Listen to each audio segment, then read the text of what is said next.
نماز جمعہ ادا کرنے والوں کو دنیا میں جو یہ فائدہ اور عزت اللہ عطا فرماتا ہے، انعام عطا فرماتا ہے، جمعے کی پابندی کرنے والے کی پچھلے جمعے سے لے کے اس جمعے تک درمیان میں جو صغیرہ چھوٹے گناہ اللہ وہ معاف فرما دیتا ہے۔ نعرہ تکبیر، نعرہ رسالت، نعرہ تحقیق، نعرہ حیدری۔ اور فرمایا کہ جو مسلمان جان بوجھ کر 3 جمعے ترک کر دے گا، ادھر جمعے کی فضیلت انعام بیان فرمایا کہ جمعہ ادا کرنے والوں کو جو عزتیں قیامت والے دن ملیں گی وہ علیحدہ ہیں، قبر میں جو شانیں ملیں گی وہ علیحدہ ہیں۔ جمعہ ادا کرنے والوں کو دنیا میں جو عزت ملتی ہے وہ یہ ہے کہ پچھلے جمعے سے لے کے اس جمعے تک اللہ تعالیٰ اس کے تمام صغیرہ گناہوں کو معاف فرما دیتا ہے۔ یہ تو جمعہ پڑھنے والوں کو دنیا میں جو فائدہ ہے، آخرت میں قبر میں جو علیحدہ ہے۔ جو دنیا میں فائدہ ہے وہ یہ ہے کہ پچھلے جمعے سے لے کے اس جمعے تک صغیرہ گناہوں کو اللہ معاف فرما دیتا ہے۔ لیکن ساتھ ہی جوڑ کر اللہ کے حبیب صلی اللہ علیہ وسلم نے فرمایا، سن لو میرے کلمہ پڑھنے والوں، جو جان بوجھ کر 3 جمعے چھوڑے گا اس کا نام جہنم کے دروازوں پر لکھ دیا جاتا ہے۔ اگر وہ سچی توبہ کرے اور آئندہ جمعہ نہ چھوڑنے کا عہد کرے تو وہ جہنم کے دروازوں سے اس کا نام مٹا دیا جاتا ہے، ورنہ اس کا نام جہنم کے دروازوں پر لکھ دیا جاتا ہے۔ یہ تو ایک حدیث پاک آپ کے سامنے میں نے بیان کی ہے، صرف ایک حدیث پاک، جس کے اندر حضور علیہ السلام نے فرمایا اگر تم چاہتے ہو کہ چہرے پر نور آئے تو نماز فجر کی پابندی کرو۔ فرمایا اگر تم چاہتے ہو کہ رزق روزی میں برکت اللہ عطا فرمائے تو پھر زور کی نماز کی پابندی کرو۔ پھر فرمایا اگر تم چاہتے ہو ہمارے جسم اور عقل میں اللہ قوت عطا فرمائے تو پھر عصر کی نماز کی پابندی کرو۔ پھر فرمایا اگر تم چاہتے ہو کہ تمہاری اولاد تمہاری فرما بردار بن جائے تو تم مغرب کی نماز کی پابندی کرو۔ پھر فرمایا اگر تم چاہتے ہو کہ دل کا سکون مل جائے اور سونے میں سکون ملے، ہم جب نیند کریں تو اس میں سرور محسوس ہو، پچھلی تھکاوٹ اللہ ختم فرما دے، تو فرمایا پھر تم عشاء کی نماز کی پابندی کرو۔ اگر تم چاہتے ہو کہ پورے ہفتے کے ہمارے صغیرہ گناہ جو ہمیں پتہ بھی نہیں ہے، ہماری زبانوں سے ایسے ایسے جملے نکلتے ہیں جو گناہ ہوتے ہیں، وہ صغیرہ گناہ ہوتے ہیں، تو فرمایا اگر تم چاہتے ہو کہ پورے ہفتے کے گناہ صغیرہ اللہ معاف فرما دے تو پھر فرمایا تم جمعے کی پابندی کرو۔ یہ تو ایک حدیث پاک سنائی ہے۔ اب میں نے آپ کے سامنے چند منٹ ہیں، میں دوسری حدیث سنانے کی بھی کوشش کرتا ہوں۔ اس حدیث پاک کے اندر 5 نمازیں اور 1 جمعے کا ذکر تھا۔ اب جو سنانے لگا اس کے اندر 5 نمازوں کا ہی ذکر ہے۔ میرے کریم آقا صلی اللہ علیہ وسلم نے فرمایا، میرے صحابہ جی کعبہ دے کعبہ، فرمایا میں اللہ دا رسول تواڈے کول سوال کرنا ہے، تواڈے کولوں پوچھنا ہے میرے غلاموں تواڈے وچوں کون چاہندا ہے جدوں موت دا وقت آئے ملک الموت تواڈی روح قبض کرنے واسطے آئے تے آسانی والا معاملہ کرے، تواڈی روح انج نکلے جویں مکھن چوال نکلدا ہے۔ صحابہ کرام نے عرض کیتی آقا اسی سارے چاہندے ہاں۔ فرمایا پھر اپنے دل دیاں تختیاں تے لکھ لو، اگر چاہندے ہو کہ موت وچ آسانی والا معاملہ ہوئے تے فرمایا پھر توسی صبح دی نماز دی پابندی کرو۔ یہ دوسری حدیث پاک، اس کی ابتدا صبح دی نماز تو عشاء تک ہو۔ فرمایا اگر تم چاہتے ہو کہ موت کے وقت ہمارے بدن سے روح اس طرح نکلے جس طرح مکھن سے بال نکلتا ہے۔ میں کچھ دن پہلے رتوال میں خطاب ہے، میں اس موضوع تے بولیا کہ چنگے لوگاں یا روحاں کنج ملک الموت قبض کرنے تے برے لوگاں نہیں روحاں کنج قبض کرنے۔ تو کیونے دے اس میں خطاب کیتا، اتھے بھی میں ایک گل عرض کیتی، اگر اساں پتہ لگ ویندے کہ اسی اگر اللہ اور اس رسول نے باغی ہو کے زندگی گزارساں تے پھر اساں روحاں کنج کڈیاں ویسن، میں سمجھنا کہ پھر اگر وہ صرف اس سزا ہی پتہ لگ ویندے تے بندہ جور جور کے مر ویندے، لیکن ہم ہیں کہ بے فکر ہیں۔ حضور علیہ السلام نے ہر موقع پر اپنی امت کی فکر فرمائی، لیکن ہم امت ہیں اللہ ماشاءاللہ ہم بے فکر ہیں، ہمارے لیے نبی فکر کر رہے ہیں، اللہ کے محبوب فکر کر رہے ہیں۔ تاہم میں عرض کر رہا ہوں کہ حضور علیہ السلام نے صحابہ کرام پر سوال اس لیے فرمایا، صحابہ کرام میں سے کون ہے جو نماز صبح کی نہ پڑھے، جو ظہر کی نماز نہ پڑھے، جو عصر کی نماز نہ پڑھے، جو مغرب اور عشاء کی نماز نہ پڑھے، جو جمعہ چھوڑ دے؟ یہ آپ کو اور مجھے قیامت تک پیدا ہونے والے مسلمانوں کو سمجھانا مقصود تھا۔ اصلاح امت کے لیے آپ نے صحابہ کرام کو یہ ارشاد فرمایا۔ فرمایا میرے صحابہ، کیا تم چاہتے ہو کہ ہماری روح جو ہے بدن سے نکلے، محسوس بھی نہ ہو؟ تو فرمایا عرض کی یا رسول اللہ، ہم سب یہ چاہتے ہیں۔ فرمایا پھر نماز فجر کی پابندی کرو، میں اللہ کا محبوب تمہیں بشارت عطا فرماتا ہوں، تمہارے چہرے پر اللہ چہروں پر نور بھی عطا فرمائے گا، اور موت کے وقت اللہ موت کے اندر آسانی والا معاملہ بھی ارشاد فرما دے گا۔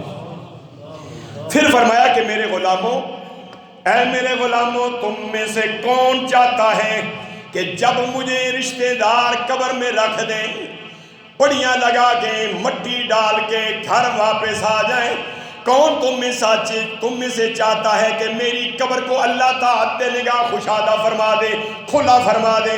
عرض کی صحابہ کرام نے، یا رسول اللہ صلی اللہ علیہ وسلم، فدا کا امی و ابی، آقا ہم سب چاہتے ہیں ہمارے ماں باپ قربان ہو۔ اللہ کے محبوب علیہ السلام نے فرمایا، اگر تم چاہتے ہو کہ تمہاری قبروں کو اللہ خوشادہ فرما دے تو پھر تمہیں چاہیے کہ ظہر کی نماز کی پابندی کر لو۔ ظہر کی نماز کی پابندی کی وجہ سے تمہاری قبریں کھلی ہو جائیں گی، صبح کی نماز کی پابندی کی وجہ سے تمہارے روح آسانی سے نکالی جائے گی۔ پھر میرے محبوب آقا علیہ الصلوۃ والسلام نے، آپ کے اور میرے آقا صلی اللہ علیہ وسلم نے، اللہ کے محبوب نے ارشاد فرمایا، اے میرے کلمہ پڑھنے والوں جی آقا، فرمایا تم میں سے کون چاہتا ہے کل قیامت والے دن 1,24,000 نبی کھڑے ہوں گے، ان کے پیچھے ان کی امتیں کھڑی ہوں گی، سناٹا چھایا ہوگا، دل دھک دھک کرتے ہوں گے، نہ جانے میرے متعلق کیا کون سا فیصلہ آنے والا ہے۔ اگر تم چاہتے ہو تم پر حساب کتاب والا معاملہ آسان کیا جائے، کیونکہ پسینے میں تم ڈوبے ہوئے ہوگے، سورج جو ہے وہ سوا نیزے پر ہوگا، 1 میل کے فاصلے پر ہوگا، تانبے کی طرح ساری زمین اور یہ عرش جو ہے وہ لال ہوگا، تم گلے تک پسینوں میں ڈوبے ہوئے ہوگے، پیاس سے نڈال ہوگے۔ تم میں سے کون چاہتا ہے کہ میرا حساب کے اندر آسانی والا معاملہ ہو؟ سب صحابہ کرام نے عرض کیا، کہا ہمارے ماں باپ قربان ہو، ہم سب چاہتے ہیں کہ قیامت والے دن یوم یقوم الحساب کا جو دن ہوگا اس دن نرمی کی جائے۔ فرمایا پھر میں اللہ کا محبوب تمہیں نسخہ اور بشارت ارشاد فرماتا ہوں کہ تم عصر کی نماز کی پابندی کرو، اللہ قیامت والے دن حساب کی کتاب کے اندر نرمی فرما دے گا۔ فرمایا میں تمہیں زمانہ دیتا ہوں، بشارت عطا فرماتا ہوں۔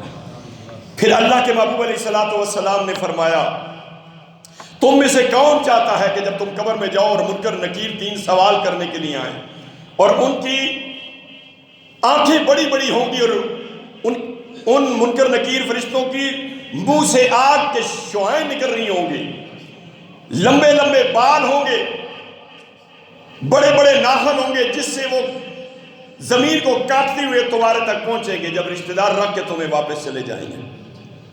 کون چاہتا ہے کہ وہ منکر نکیر خوفناک جو حضرت عمر فاروق رضی اللہ تعالیٰ عنہ روتے رہے، حضرت عثمان غنی رضی اللہ تعالیٰ عنہ ساری زندگی روتے رہے، قبروں کو دیکھ کے حضرت عثمان غنی جن کے نکاح میں یکے بعد دیگر حضور علیہ السلام کی 2 بیٹیوں کا نکاح آیا، حضور علیہ السلام نے فرمایا کہ اگر میری 10 بیٹیاں ہوتی، ایک روایت کے اندر ہے کہ 100 بیٹیاں بھی ہوتی، میں ایک ایک کر کے عثمان غنی کو عطا فرما دیتا، اتنی شان والے عثمان غنی۔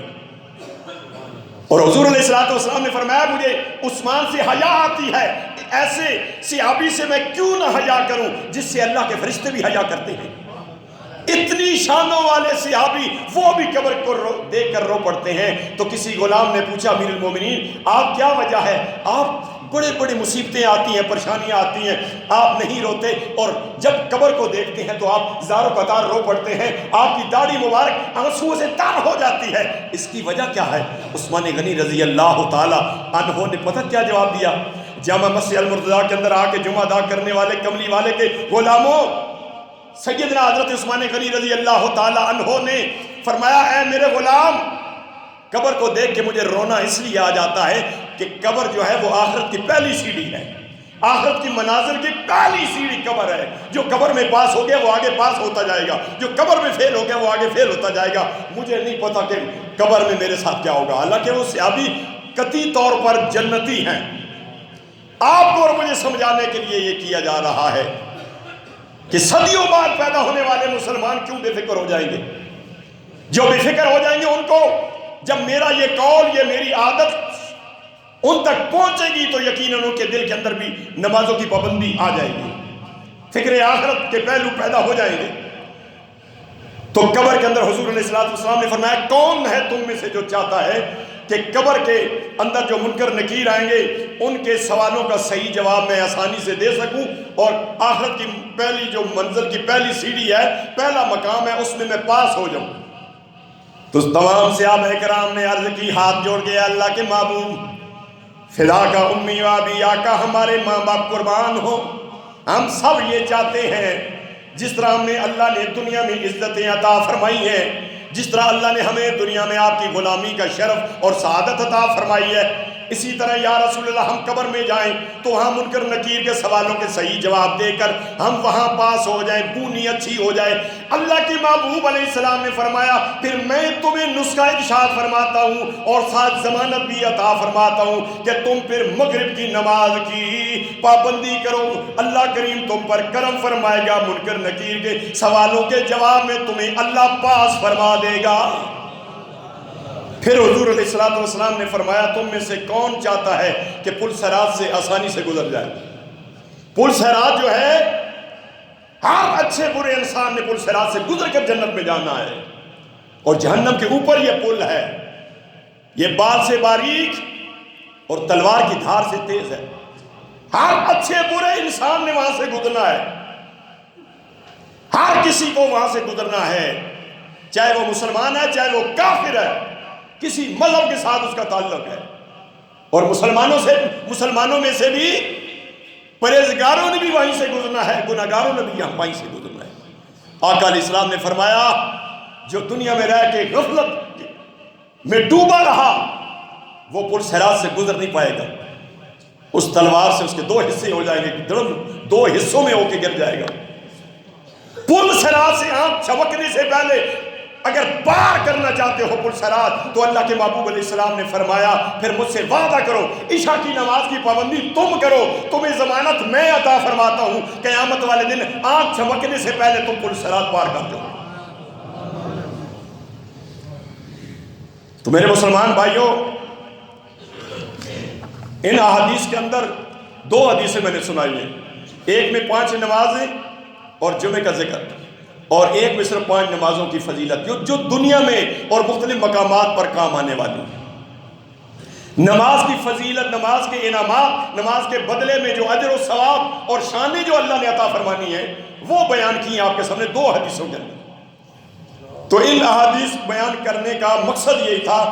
میں تو ہمیشہ اپنی اصلاح کے لیے یہ مطالعہ کرتا ہوں, مجھے اپنی اصلاح کی ضرورت ہے, میرے اپنے اندر بہت ساری کمیاں ہیں. میں اللہ کی بارگاہ میں یہی التجا کرتا ہوں, مولا مجھے اتنی زندگی ضرور عطا فرما کہ میں اپنی زندگی میں سکرت موت سے پہلے اے اللہ میں صحیح معنوں میں صحیح مسلمان اور صحیح انسان بن کر تیری بارگاہ میں پہنچوں. تو ظاہر میں نے آپ کے سامنے یہ بیان کرنا تھا, تو آپ کی اصلاح بھی میرے دل و دماغ میں شامل ہو گئی. حقیقت میں مجھے اپنی اصلاح کی ضرورت ہے, میں اپنی اصلاح کے لیے کتابوں کا مطالعہ کرتا ہوں. تو اللہ تبارک و تعالی ہم سب کو 5 وقت کی نماز کی پابندی کرنے کی توفیق عطا فرمائے. نماز تو ہم نے پڑھنی ہے, حکم ہے اللہ کا, یہ فرض ہے ہم پر. اللہ نے فرمایا کہ کھڑے ہو کے نہیں پڑھ سکتے, بیٹھ کے پڑھو. بیٹھ کے نہیں پڑھ سکتے, حضور علیہ السلام نے فرمایا لیٹ کے پڑھو. لیٹ کے بھی نہیں پڑھ سکتے, ہاتھوں کے اشارے سے پڑھو.